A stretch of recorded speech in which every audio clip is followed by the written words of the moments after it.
keyword is ecosystem. So the idea of this whole session was transforming your idea, right? So if you have an idea, what do you do next?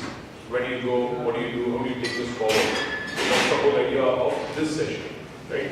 And obviously it starts with the money. So I was right in front with us with the money. But let me also say there are other institutions and partners in this ecosystem you should be aware of, which you can use during your journey taking it forward, right? So one such institution is what is called the Startup Incubator. And how can we help you? So I was just doing a small research trying to see has anybody documented, how doctors have really, created impact through innovations. So there was one good report by Duke back in 2007, right, which said that the impact of doctors on innovation is absolutely bang on, right? It said that over 26,000 patents when they studied between 1996, over 20% of them were from physicians, doctors in the US, right? 20% is a huge number. So which means that clinician doctors really move the needle. So we have to translate that into the Indian paradigm as well. So now that was 2007. There was another study by Temple University in Philadelphia in 2013, which looked at pre-market approval, PMAs is what they call for medical devices and diagnostics in general. So out of that, 11% of them were again from physicians, right? So doctors have played a great role in the US and across the globe, including India, in bringing innovations to the fore. And doctors also innovate across the board. You have innovations in devices. I was part of a startup where they were bringing out a diagnostic for early breast cancer and prostate. Health tech, which Dr. Sundar and I talked about. Diagnostics, of course, Shiva talked about. And therapeutics also, which Premnath also alluded to. So doctors can innovate across the board. And both you can do it within your organizations. I hope the Zyduses and the others can be like the Cleveland Clinics and the Mayos and spur innovation within their organizations, right? Or even the pharma, who will have a lot of clinical presence in doctors, especially in the translation part.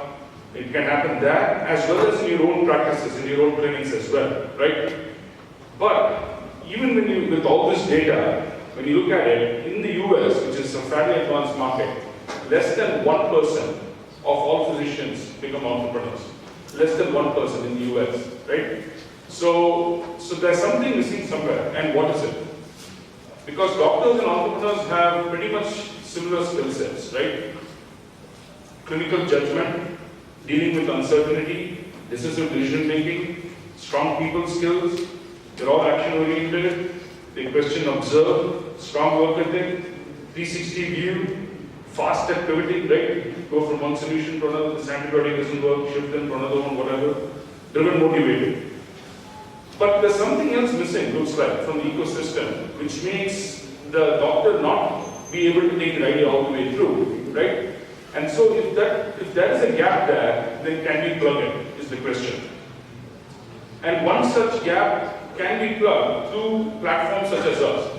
Venture Studios, one startup incubator. There are plenty such incubators across the country. Venture Center is a premium one, based out of Pune, right next to NCL, which Premnath heads, right? Because, as Dr. Jagdish also pointed out, it's an ecosystem which helps you take the product forward, right? You talk about a team of 4 people observing. There was a scientist, there's an engineer, a doctor, and a design guy. Of course, Sundar will talk about the design aspect shortly, which we have to make it integral, right? Because if it's too late, it's gone. Your product is out there, you burn a lot of money, nobody uses it, and then it's all kaput, right? So can we be that one platform? And so what is an incubator, in case anybody is not aware of it? An incubator is basically a collaborative program, right? It's a platform where you get workspace, you get mentoring, you get facilities, you get training, and you get molded into a 360-degree entrepreneur. Very important. You come with your technical skill sets, but if you leave out with just your technical skill sets, then the incubator has not done its job. We have to make you a 360 well-rounded individual, right? And we focus on innovation and disruptive ideas. No Me Too's, tag-alongs, also-rans, no. We don't want to really deal with that. We also want to make it profitable entities. Dr. Sajjan and I was talking about EBITDA of 10%.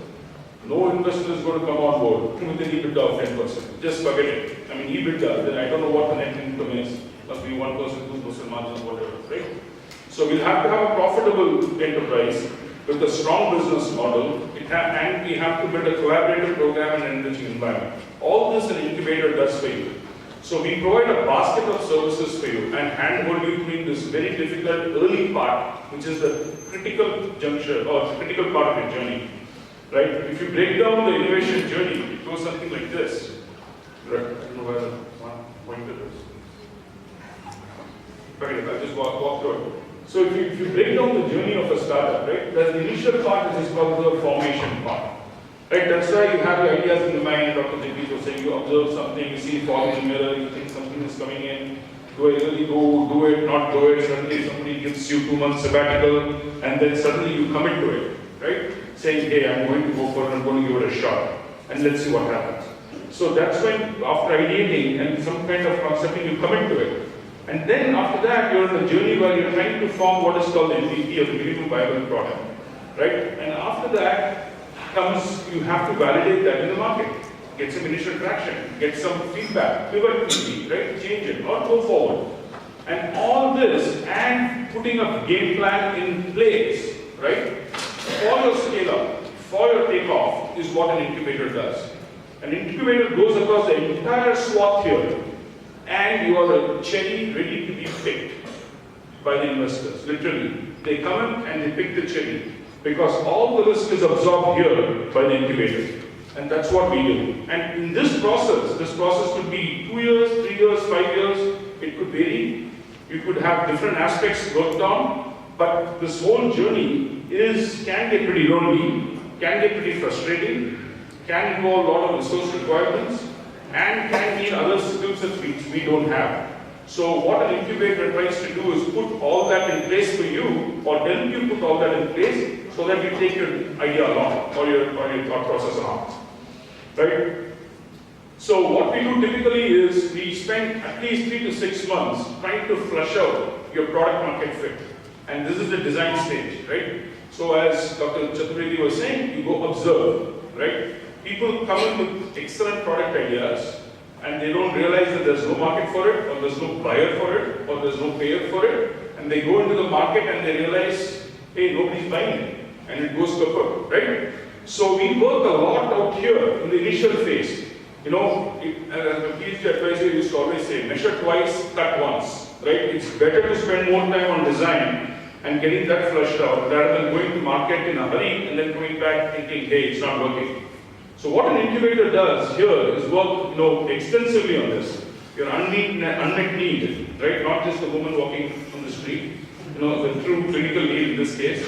Right? Your unmet need has to be very clearly captured, right? It has to be mapped to what are the pains currently in the solutions being provided, what are the current gains also in the solutions being provided. So you have what is called the jobs to be done framework, right, by Clayton Christensen, which is a famous framework by Harvard.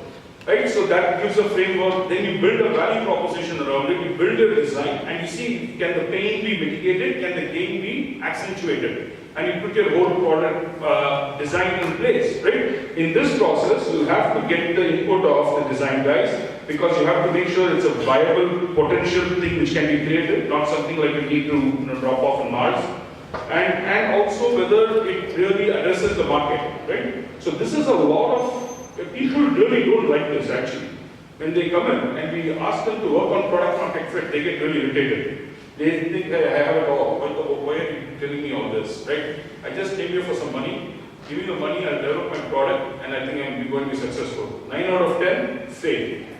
Or maybe even 10 out of 10 if you have that attitude, right? If you think that you know it all and you have not absolutely put it on paper, 40-page, right, due diligence. If you have not captured it across the market, across zones with multiple stakeholders, you are not going to make it. Right? You're not going to make it, period. It doesn't matter if you're a Nobel laureate or not. Right? Because the market is not forgiving. Right? And there are no freebies in the market as well. So here we spend a lot of time. I say 3 months, it's 3 to 6 months easily. Where we try to chisel and work on this. And then once you have the product market fit, then you go to the product development part and you accelerate, right? Once you have the design, you know that the value proposition is there, Then you work on the different iterations and go to the MVP, what have you. Then you go to the market, get it tested, come back, alpha, beta, gamma, whatever it is, all those launches happen. Then you get ready. And then we take you to this go-to-market phase, which is when you have, not only your initial customers, but also you develop a game plan for maybe your manufacturing, maybe your next round of funding, etc., etc. Institutional investors, right? A good round of angel funding or a pre-series A VC funding, for example. So that is the role of an incubator. We go across, and if you go before, we absorb all the risk. Sorry, Munibhai, we take the risk, you come in for the cherry, but you come in with your own capital, we really appreciate that. Right? And so even along this, at each step, for a startup, you need funding. At this stage, you need funding. You need some facilities, you need mentors, you need network. At this stage, you need a different network. It's not a static network, it's a dynamic network which moves with you as you move along, and which is what an incubator should give you, right? And then of course, this also results in a network effect down the road. So an incubator does all this for you, and I don't want it to be an advertising slide, but an incubator should be holistic, right? They should have facilities where you can really prototype and do your stuff. For example, we have a prototyping lab right here next to the dome structured building, you see, right? The workshop on the ground floor. So we have, 3D printers, we have machine related stuff, we have electronics related stuff, design related stuff. We want to add more here so that you can go make, tinker, find and get your right product, at least in MVP or close to an MVP. Right? That is very important. So it can be across the board. It could be engineering, it could be life sciences, and it could be just co-working space also. So an incubator will provide all this. Any incubator, any good one, will provide all that. It will provide a mentor network, right? We are very happy to have something called the Ahmedabad Venture Alliance of about 100 plus experts in different industries, including the Ahmedabad Angel Network, etc. So every incubator will have its own network, so that they will help you during your initial phases. Here, right here, you need all these people in different shapes or forms. Right here, also you need.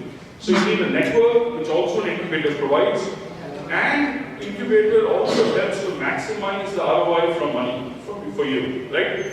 Initially, when you come on board, no investor is going to come on board, right? Nobody, maybe Y Combinator comes very early on, they take a chunk, but no MVP, nothing, they come on very early. But usually, at least in Indian context, nobody is going to come on board, so you have to maximize your grants. So an incubator will work with you to maximize the grants. Government of Gujarat gives 20 lakhs, Nidhi Prayas from DST gives 10 lakhs, Big One Buy gives 50 lakhs. So we help you write grants, this, that, to make sure that you maximize your free money, as they call it, right? And then once that is done, then we will help you get to the angels or the pre-seed seed funding, right? It could also be early stage venture capital. For example, people like Ankur Capital come in early, right? So Matrix has now a fund which tries to make early investments also. So an incubator tries to handhold you all these different segments and push and hand you off when you're stable, when you're sustainable to an institutional entity. And that's the part of this thing. And along the way, we have a lot of people who help us. It's not a one, we don't do it all, impossible. Right? We have Jatin here, Jatin Bhai here, who we work with on IP, right? We have different people on market research. We have people on design, on services. We are working with Invent India going forward, right? And there's lots of internal support which comes along the way so that you have an ecosystem to help you move forward. Right? It's not one person who does it. Never one person who does it in any situation. Even for Steve Jobs or Bill Gates. Right? Our track record, just about we have 60 plus ventures. One of them had an early exit, drugs called Nirmal. Many of our startups have some pre-seed money, and about 30-40% of them are an early revenue goal. So what we're trying to say is there are still huge unmet needs in India. 80-90% of our devices are imported. All of you can really come up with the next endoscope or the next devices, what have you. There's a lot of health tech which can happen.